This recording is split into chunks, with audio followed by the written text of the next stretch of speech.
As I said, my name is Scott Bertzel. I'm honored to be speaking here today. I'm the Senior Email Marketing Manager at CareerBuilder. I've worked at CareerBuilder for a little over 2 years. From Chicago, Illinois, my team and I, like I said, oversee the relationship with our ESP Exact Target. I am not a designer. What I am is a very metric-focused, very analytical marketer in person.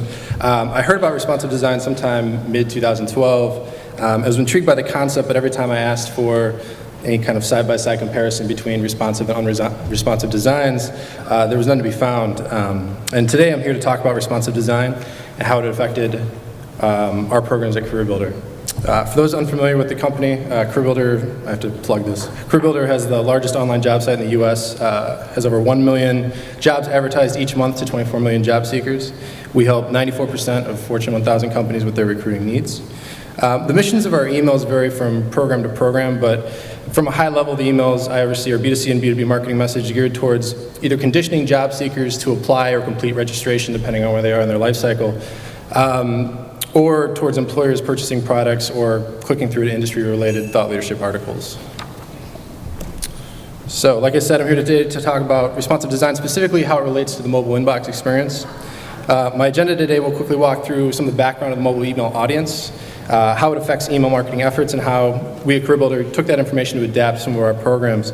I'll be walking through the specifics of a couple of responsive design tests from our consumer emails and the results, and then highlighting key takeaways as well. So a little background, as I'm sure most of you are aware, the mobile audience is not a niche audience. According to ReturnPath, mobile email opens have increased 300% from October 2010 to October 2012. As you can see, the upswing in mobile email use is causing a decline in desktop and webmail use. You can see that? And here's a breakdown from Litmus on the average consumer market share of email clients, mobile accounting for 42% of total email opens. I believe this is as of December 2012.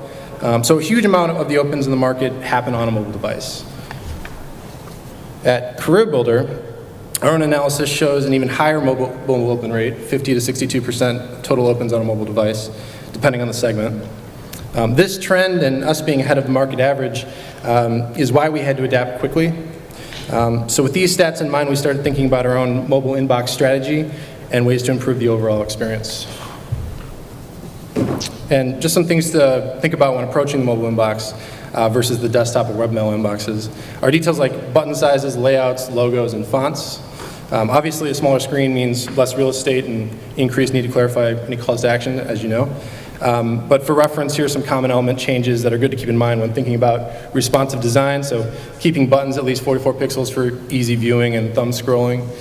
Positioning links and buttons to the center or left of the body for easy use, especially on Android. And separate links to avoid accidentally merging two links. So ideally, fonts increase with smaller screen sizes as well. Calls to action become more focused and easier to click, even for those of us with fat thumbs like myself. The Litmus and ReturnPath industry insights made us realize that there was a need to adapt how our emails are built from the ground up. No longer would a 600 pixel fixed width design be the optimal experience for everyone.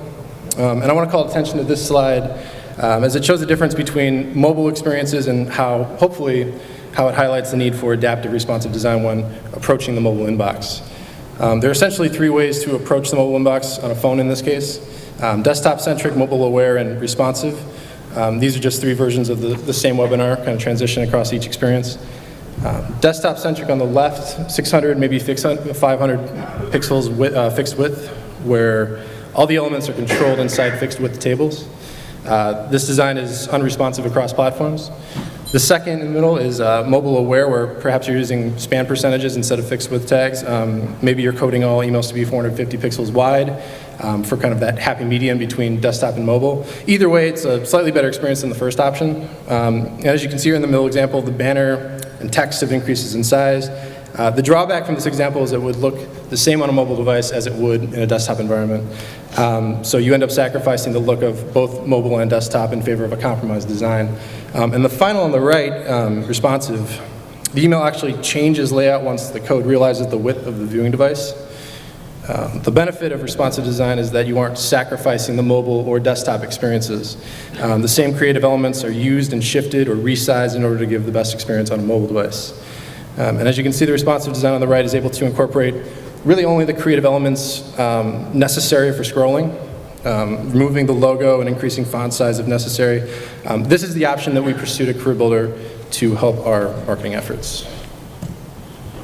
So in the past, I think we've all tried to be aware of the mobile inbox when sending emails. And like I said, there are two ways of designing for that, being aware and being responsive. Aware has some improvements without specialization, while responsive gives readers the mobile optimized experience. With the increase in adoption and mobile open rates, the responsive element really allowed us to tailor the messages to those reading emails on a phone, which if you're a Career Builder user and you're already at work looking for jobs, may account for why our open rate is a little higher on a mobile device. So as stated, Aware would render the same on a phone as it would in a webmail environment. Key info in the top left, large text buttons, and like I said, Aware is already a better mobile experience if you're doing that, but we really wanted to try to push it a little bit and incorporate responsive design into our templates. So here's the definition of responsive design if you were to read it out of a textbook. Responsive web design is a set of techniques used to make layout readable and usable on any screen and or platform on which it's displayed. This is accomplished using fluid grids, fluid images, and media queries. So what this means to you, simply put, responsive design is how you make an email mobile friendly without sacrificing the look and feel of the full desktop version. Using the same content areas, responsive design can adjust the look and feel of an email's HTML code to render on a phone as if it was made specifically for a phone. The media query part listed above is a big reason as to why that's possible. So a little more detail regarding the @media query. So a CSS @media query activates alternate styles based on general viewing environments, allowing simple change and adaptation. So what this basically means is an @media query is a batch of code that recognizes width and height of a device, orientation of a device, so landscape or portrait mode, and resolution of the screen, among other things. Once you know these details of the viewing device, particularly the width and height, it allows designers to adapt the elements called out here, message width, text size, etc., to better fit a mobile device, all while using the same creative elements as the standard desktop version. And as you can see on the right-hand side, there we go. As you can see on the right-hand side, there's a Career Builder example of the finished result. You might be able to recognize some of the changes from the desktop version to the mobile version. Some traditional elements of the desktop version are removed for the mobile version, including the navigation bar. Also, it's a little hard to see, but the sign-in elements shift for easy access if you were clicking on it with a thumb instead of a mouse. But the elements that remain are similar, if not exactly the same, as the desktop version on the left. Just the layouts have shifted. So unfortunately, not every mobile device recognizes the @media query needed for responsive design. But here's a list of devices supporting the @media query. The good news is that 97.5% of mobile opens happen on devices where the @media query is supported. So the ones you're likely worried about, iPhone, Android, some Windows phones, will recognize the responsive design.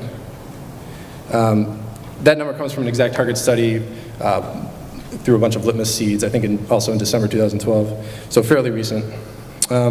More good news is that if a user happens to open the email on a device that doesn't support the @media query, or an app on one of these devices that doesn't support the @media query, it'll just render the normal desktop version and they can navigate from there. So here's a visual to show how responsive design changes the email across platforms. So you can see on the left a wireframe of the email layout as it appears on desktop. And on the right, you can see how the elements rearrange themselves to better fit a single column view. Like I said, essentially the same elements on desktop shifted to better be viewed on a mobile device. And here are 5 common responsive tactics to bring back to your designers if necessary, all of which can help the coding and design team adjust the content of the email. Something I found very useful when kind of discussing these tactics is it's the inherent need to focus. I think focusing on the main call to action, the main message, specifically on the mobile message, and removing anything taking up valuable mobile screen real estate. Some of these are used more than others, but I think the most common tactic would be the resize, the 4th one over here, where text increases when the size width is less than a certain amount. It's certainly one of the more easy tactics to implement if you're trying to do this on your own. In the end, all of these can be used to help highlight the main call to action of the email. So moving on to the career builder test itself, we wanted to redesign an outdated template and decided that this was a good time to implement responsive design for our consumer group. This is how we decided to test this template. It's a simple A/B test, same subject line, same sender information.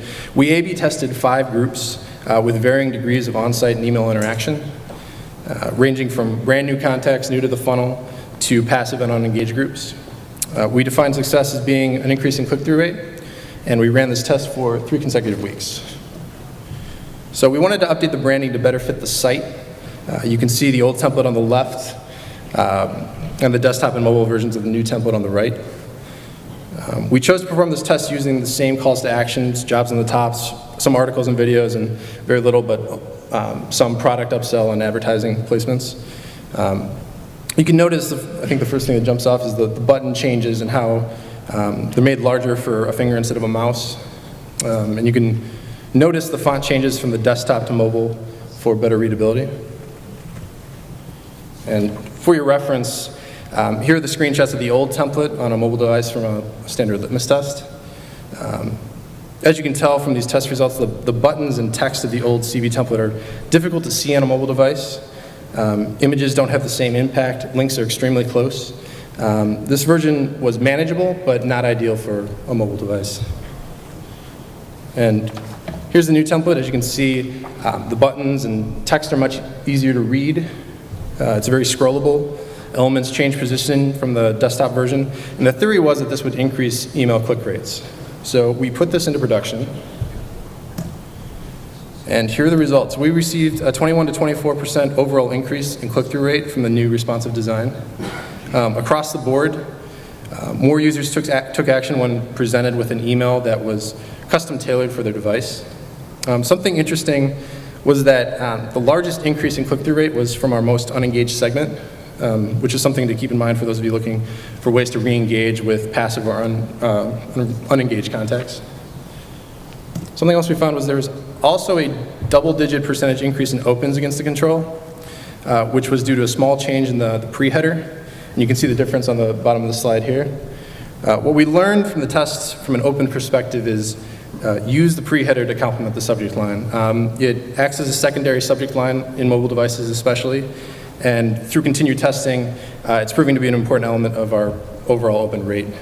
It's important to be mindful of the order of items in the pre-header. So as you can see here, the example on the left is the control template, and the example on the right is the winning responsive version. It's a little difficult to see, so I apologize, but the control basically has the to view this email as a web page, text being the first thing you see, while the winning pre-header showed copy that complemented the subject line and gave the users another reason to open the email.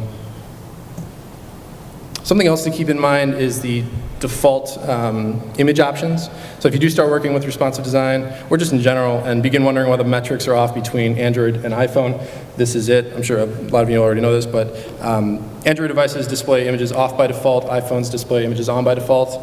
So obviously, since opens are registered by that tracking pixel, and images play a big part of how buttons and layouts change, it's important to be mindful of the mobile responsive version, what that looks like without images.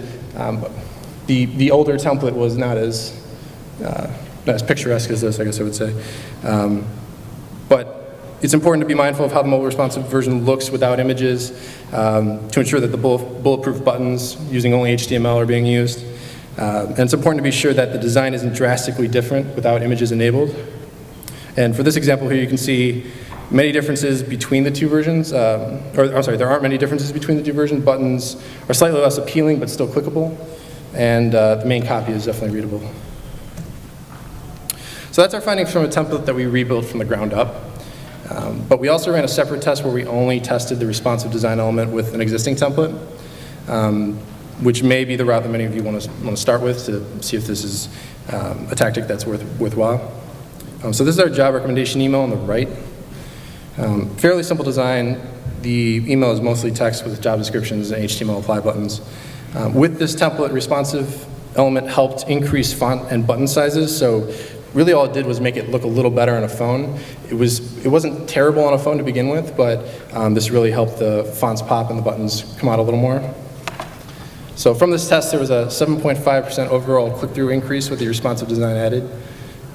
Just from mobile devices, there was a 15.2% increase in click-through rate, and a 12.3% increase in applications to jobs on careerbuilder.com per send.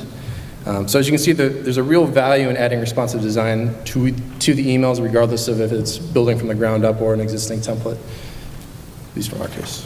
So kind of key takeaways. Responsive design gave us a quick win, and I believe it's going to help ensure long-term successes for our email programs. It improved mobile click-through rates, improved mobile apply rates, gives a more scalable, usable reading experience. And regarding the CB template, especially I like calling this out, is the responsive showed that with unengaged subscribers, it generated the highest lift in responsive design and responded better to they just responded better to a more uncluttered, visually pleasing message. So less busy design highlights the more critical sections and the inherent need to focus. So at CareerBuilder, I've implemented responsive design on basically 3 different levels for those interested in pursuing this. Here are just some ways to do that. There's the full service agency route, and they'll do most of the heavy lifting for you. But another option is using in-house designers if available. Most web designers are familiar with the Media queries for responsive web design. Just a matter of kind of finding documentation on how to transfer that learning to email, and I'll be happy to forward any documentation if you'd like. Or if you're an email marketer and not a designer, but you have some coding experience, you can add the Media query to emails on your own. I just recommend starting with something like a simple design, perhaps just a text button and for responsive change. For those interested, it's basically a matter of defining table classes and testing how the tables shift in Dreamweaver or an email testing tool like Litmus. So, and that's it. I hope this was informative, and I'd be happy to take any questions you have. But if not, feel free to find me, and I can go over the stuff one-on-one. So, all right.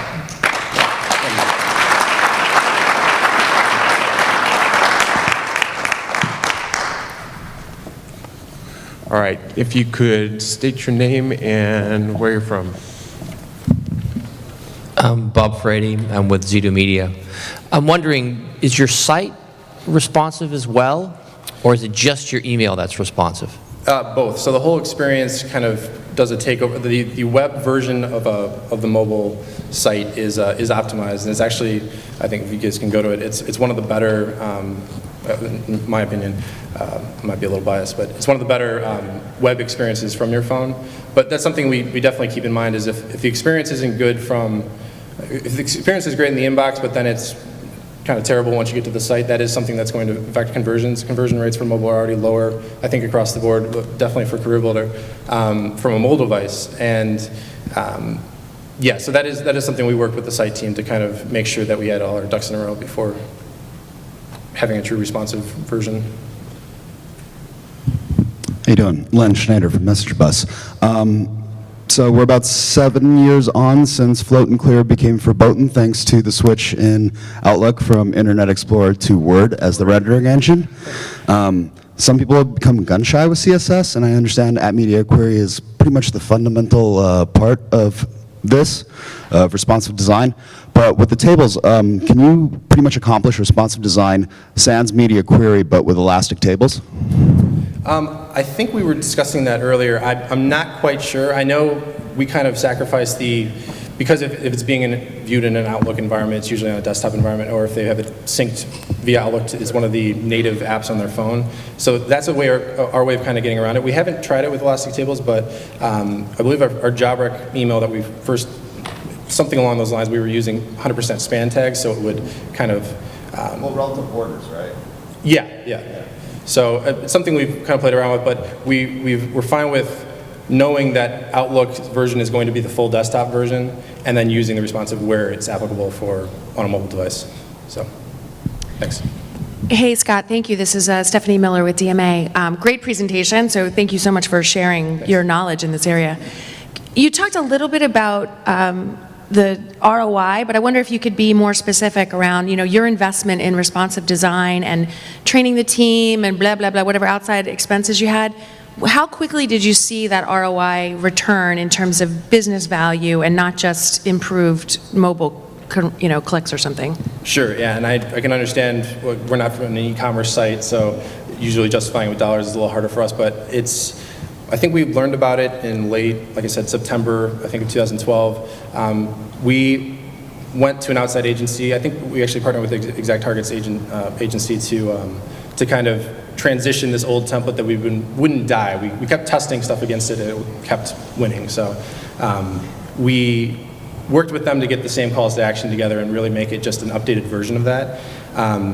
From that, we kind of had our template ready to go from the agency. We then I took the @media query and then applied it to all of our other emails. So once you have that knowledge in an email that you know works and you know is kind of bulletproof across all the different mobile devices, it's easy enough from a design standpoint to transfer those learnings to your existing templates. It's really just making sure that the knowledge base of the template that you're going to be starting from is solid. But in terms of our ROI, it's really through the conversions, and our conversions are kind of funny money. We're going through applications and not real dollars, so I think it would be on a program by program basis, but we definitely saw the conversion rate increase, so, and it was immediate. So. Wonderful. Well, thank you very much, Scott. And we can go ahead and thank our speaker.